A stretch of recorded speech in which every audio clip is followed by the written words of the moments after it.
चलिए वापस अपनी क्लास कंटिन्यू करते हैं। और मैं आपको बताने लगा था सबसे पहले कि आज के लेसन का होमवर्क जो है काफ़ी इंपॉर्टेंट होने वाला है, क्योंकि यहाँ पर ऑब्वियसली आपने इतने ज़्यादा काउंटर्स पढ़े हैं, आपने देखा है कि चीज़ को गिना किस तरह जाता है, उसके अलग अलग अल्फाज आपने पढ़े हैं। तो उसको याद करने के लिए ऑब्वियसली आपने क्या करना है, आपने उसका जो है एक्टिविटीज़ आपने करनी है। जैसे यहाँ पर आपने उसे ट्रांसलेट करना है, how many cups are there. आप बोलेंगे खोप्पुवा इकुत्सु देस का। तो इसके आगे आप जवाब देंगे खोप्पुवा, आप कहेंगे इत्सुत्सु आरिमास या खोप्पुवा इत्सुत्सु देस।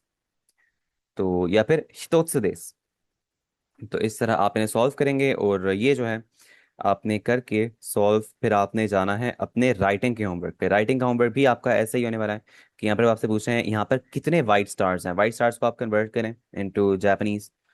यहाँ पर आपको नजर आ रहे हैं कि 4 वाइट स्टार्स हैं। 4 वाइट स्टार्स आप बोलें कि ये जापानीज में कितने होते हैं। चलो आप देखेंगे कि काफी बेहतरीन आपके जो है काउंटर्स याद हो जाएंगे। और ये काफी इंपॉर्टेंट भी है, क्योंकि अगर आप ये नहीं करते ना, काउंटर्स आपको याद नहीं होंगे, क्योंकि ऑब्वियसली जिन चीज़ों के अंदर मेमोराइजेशन वो ज़्यादा इंटेंसिव होती है ना, तो उसके अंदर आपको वो चीज़ें खुद से अगर आप रिमाइंड करा के रिकॉल करा के ना उन्हें सॉल्व करें ना, तो वो आपकी लॉन्ग टर्म मेमोरी में दाखिल नहीं होते। तो ये चीज़ आपने लाजमी करनी है। पेज नंबर 228 अपना नोट डाउन कर लें। पेज नंबर 228 पे आपका जो है होमवर्क स्टार्ट हो जाता है राइटिंग का।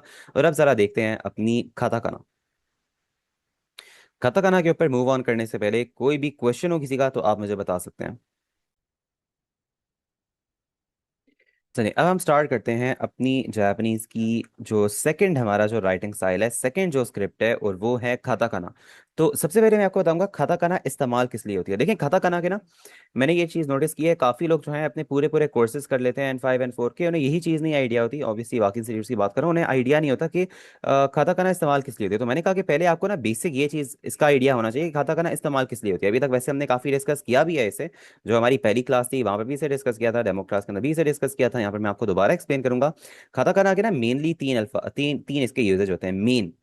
तो पहला जो इसका यूजेज है वो ये है कि ये उन अल्फाज को लिखने के लिए इस्तेमाल की जाएगी जो आपके जापानी जुबान के अपने नहीं है। जैसा कि कंप्यूटर, मोनिटा, दोआ, पिज्जा, स्पागेटी, बीफ। ये सारे अल्फाज क्या हैं? क्या ये जापानी जुबान के हैं? जवाब है नहीं, ये दूसरी जुबानों से उससे बोरो किए गए हैं। इसी तरह हम लोगों के नाम हो गए, जैसे किसी का नाम अली हो गया, किसी का नाम मोहम्मद हो गया, किसी का नाम दाऊद हो गया। ये सारे नाम क्या जापानी जुबान के अपने हैं? जवाब है नहीं, ये अरबी या मोस्टली मोस्टली अरबी के, मोस्टली पर्शियन।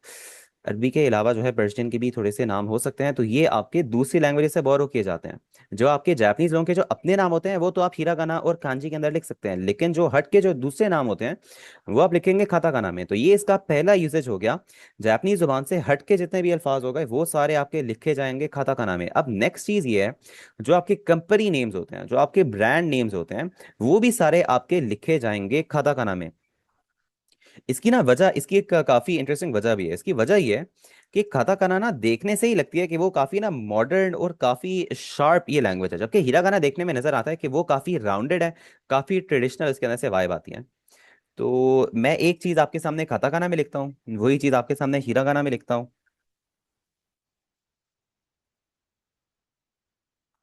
ये मैंने आपके सामने हिरागाना में लिखा है, ये आपके सामने मैंने काताकाना में लिखा है। ऑब्वियसली आपको नजर आ रहा है ये कौन सा जो है ज्यादा ज्यादा मॉडर्न लग रहा है, ज्यादा मैं कहूँगा शार्प लग रहा है। तो इसीलिए जब आप काताकाना इस्तेमाल करते हैं ना अपने सेंटेंसेस के बीच में, तो काफी वाज़ेह तौर पे नजर आ रहा था कि ये तो लिटरेसी बिल्कुल डिफरेंट नजर आ रहे हैं। तो इसीलिए कंपनी जो है, आप उसे मार्केटिंग कहें या क्या कहें, वो अपने नाम जो है जब भी लिखती हैं वो अपने काताकाना के अंदर ही लिखती हैं, बजाय से कि वो हिरागाना के अंदर लिखें। तो ये भी एक काफ़ी इंपॉर्टेंट उसकी वजह है। जैसे और ये भी है कि ताकि इजीली पता चल जाए कि आप जापानीज किसी वर्ड की बात करें या फिर कंपनी की बात करें। फॉर एग्जांपल जैसे ये भी एग्जांपल पहले हमने डिस्कस की थी, अगर कोई कहता है कि होंडा नो खुरुमा, होंडा नो खुरुमा के अंदर अगर आपका होंडा लिखा हुआ है खांजी के अंदर, या फिर आपका लिखा हुआ है हिरागाना के अंदर, तो इससे आप समझ जाएंगे कि होंडा नामी शख्स के बारे में बात हो रही है, यानी मिस्टर होंडा की गाड़ी हो, चाहे वो सुजुकी की हो, आउडी की हो, मित्सुबिशी की हो, मर्सिडीज की हो, जो भी हो। लेकिन अगर होंडा आपका लिखा हुआ है काताकाना के अंदर, तो इससे आप समझ जाएंगे कि होंडा कंपनी की गाड़ी के बारे में बात हो रही है। तो ये भी एक काफी इंपॉर्टेंट काताकाना का यूसेज है। इसका जो तीसरा मेन यूसेज है वो मैं कहूँगा ये है कि जैसे बचपन में जैसे आप कार्टून्स वगैरह देखते होंगे, तो वहां पर आपने देखा होगा फॉर एग्जाम्पल कुछ आवाजें ऐसी होती हैं, वो आवाजों को ना इंग्लिश में लिख कर दिखाते हैं। जैसे किसी ने जोर से दरवाजा बंद किया है, तो आवाज वो दिखाते हैं बैम। किसी ने कोई किसी को मुक्का मारा है, तो वहां पर वो दिखाते हैं फाओ। किसी ने जैसे किसी जगह पे अगर ब्लास्ट होता है तो वो दिखाते हैं बूम। एक्सप्लोजन पे। तो इसे क्या कहा जाता है, इसे कहा जाता है ओनोमैटोपोइया। तो ये जापानीज में जब आपका होगा ना, यानी जापानीज में फॉर एग्जांपल उन्होंने दिखाना है कि किसी जगह पे कोई बॉम्ब फटा है, तो वो वहां पे क्या करते हैं, वो दिखाते हैं दो, या फिर बांग। ये अपनी काताकाना के अंदर वो लिखते हैं। तो ये भी एक काफी इंपॉर्टेंट चीज है, ये आपकी काताकाना के अंदर लिखी जाएगी। इस बुक के अंदर तो आपको शायद कम ही नजर आए, बल्कि हो सकता है इसकी एग्जांपल्स के अंदर जो आपकी वोकैब की एग्जांपल्स होती हैं वहां पर दो तीन आपको नजर आ जाए। लेकिन जो है ये ज्यादातर आपका इस्तेमाल होता है, जैसे आपका जो जापानीज मीडिया से आप इंटरेक्ट करेंगे, जापानीज जो कॉमिक्स हो गई जिन्हें मांगा कहा जाता है, तो वहां पर आप इन्हें काफी इस्तेमाल होता देखेंगे, पता आपको होना चाहिए। तो अब जरा देखते हैं इन्हें लिखा किस तरह जाएगा। जो फर्स्ट 5 काताकाना है आज के लेसन में वो हम करेंगे। सबसे पहले आ को किस तरह लिखा जाएगा, काफी सिंपल सा है, दो स्ट्रोक्स हैं। पहले ये आपने बनाया, उसके नीचे आपने ये लाइन लिया, ये आपका बन जाएगा काताकाना का आ। ई आपका किस तरह ड्रॉ किया जाएगा, ई ड्रॉ करने के लिए पहले एक आपने कर्व लाइन लगाई इस तरह की, नीचे आपने एक स्ट्रेट लाइन लिया इस तरह की, ये आपका बन जाएगा काताकाना का ई। ऊ किस तरह बनाना है, ऊ बनाने के लिए पहले हवा में एक स्ट्रोक, हवा में दोबारा एक स्ट्रोक, इस तरह लाकर ये आपका बन जाएगा काताकाना का ऊ।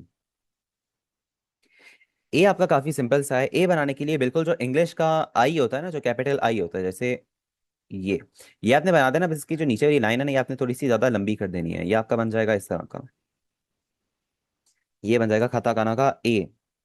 और फाइनली ओ आपने किस तरह बनाना है, ओ बनाने के लिए एक आपने हॉरिजॉन्टल लाइन लगाई लेफ्ट टू राइट, फिर ऊपर से नीचे लाई, ये ऊपर से थोड़ा सा वापस लाना है और ये आपने लगा देना है, ये आपका बन जाएगा काताकाना का ओ।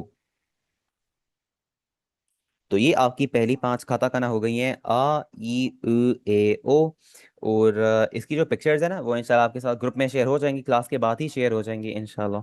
तो आपने इसकी राइटिंग प्रैक्टिस कर लेनी है, आपने जो है ये वर्ड्स की आपने प्रैक्टिस करनी है, सॉरी लेटर्स की आपने प्रैक्टिस करनी है, फिर उसके बाद आपने वर्ड्स की प्रैक्टिस करनी है। काफ़ी वर्ड्स आपको आ भी जाएंगे और याद भी हो जाएंगे, जैसे यहाँ पर थोड़े से कॉमन अल्फाज उन्होंने लिखे हुए हैं। मैचिंग का भी काम आपने करके इसकी जो पिक्चर्स हैं वो आपने मेरे साथ शेयर कर देनी है। तो ये जो है हमारी आज की क्लास थी।